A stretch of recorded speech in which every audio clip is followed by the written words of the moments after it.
This morning I was talking about the differences around the world and what's going to happen in the future, because we don't know what's going to happen, because anything can happen in the future. But this morning I was talking about how we can change the ways that people think. It was probably the first time that as a cluster, we have actually got the children together to talk about their learning in any way, shape or form that I've seen before.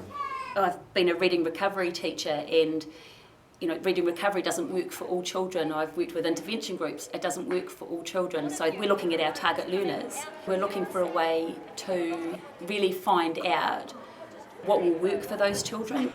I hope that from this model we can make connections with the other schools, and what might be a weakness at our school may be a strength at another school, and so we can make those connections and cross-pollinate what we're doing with other schools. And I think the mapping activity is such a simplistic activity, yet it's so eye-opening. It's really interesting how their peers have come through as a major factor in the way they learn.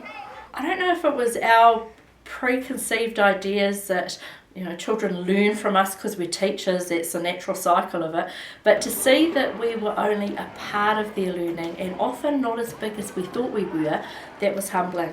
Social networks, they're just as important in their learning as what we're able to provide in the 5 hours that they're here. So although it was humbling at first, it's what's created the change. And I think maybe that's one of the things that is going to make a difference. Maybe we haven't listened to our students enough. Maybe we haven't delved deep enough into connect with them on that cognitive level about what is going to make that difference for them. I had my parent hat on with my daughter Grace, who's a Year 1 student at St Mary's, and I also had my teacher hat on as a mathematics teacher here at the college.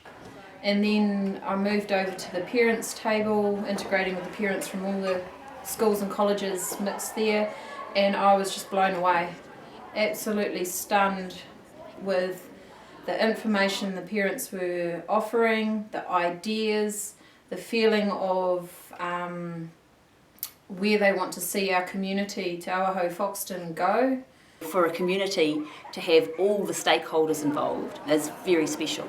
We're not quite sure what the end will look like, but I think everybody who is working together is really keen to see this succeed and really wants our schools to be connected more closely. Teacher talking to parent, parent talking to student, student talking to teacher, parent talking to teacher, that whole communication aspect that we saw this morning in action has got to be huge as far as actually lifting the achievement of individual students. There are no right answers here. We're on a journey to create change, and you could see the anxiety and the tension when parents came in, but by the time they left, that huddle of parents had shared their ideas, they were united, like with a common goal, and it was exciting. At the end of the day, what we're trying to encourage is family and community engagement in children's learning. We need to look at what we're doing and how we need to change rather than the children changing. Education in society in the future is going to be vastly different, and we need to roll with that. We don't quite know what that looks like, but working together and working with strengths and weaknesses, I think we've got a really powerful model that can change the way we think and learn in the future, hugely.